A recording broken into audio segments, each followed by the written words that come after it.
And does anyone remember the Iguana's restaurant that used to be across the street from the train station? Yeah.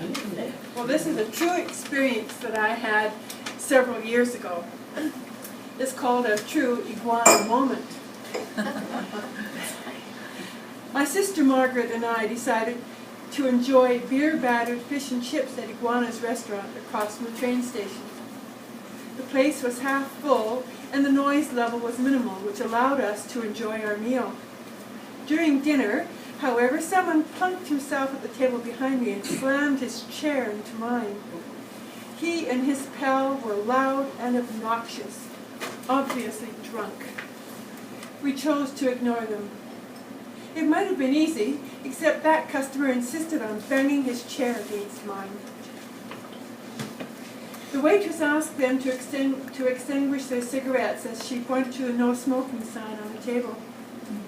"What do you mean I can't smoke in here?" the chair banger blurted. "Can't I smoke anywhere in this city?" as he let out a string of obscenities.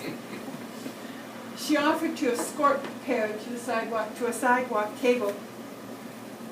The two continued to complain about the choice of food and prices until they abruptly left. Our waitress came to check our food. "Whew, it's a good thing they're gone," she said. "The manager from the hemp store just phoned to say they ripped off some of his merchandise. He thought they might have ducked in here to avoid him. He wanted to let us know they were troublemakers." Relieved they were gone, we resumed our meal. A loud ringing coming from the deserted table interrupted us again. The men had left behind a cell phone. I reached for it, but the waitress was quicker and grabbed it from the table. We saw her disappear out the door, then turn in the direction towards the hemp store. She returned to give us the latest scoop. I told the woman on the other end of the phone that her boyfriend could pick up his phone at the hemp store. About 10 minutes later, the two culprits returned to the restaurant looking for their phone. When they couldn't find it, they confronted the waitress. "I took it to the hemp store," she answered. "I thought it was only fair. You have something of his, and now he has something of yours.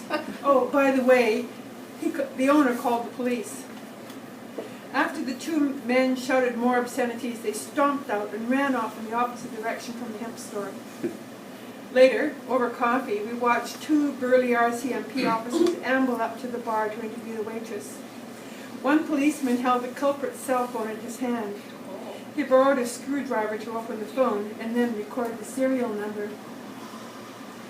Moral of the story? If you're going to enter a life of crime, don't leave behind any sort of traceable identification. And better still, don't get drunk.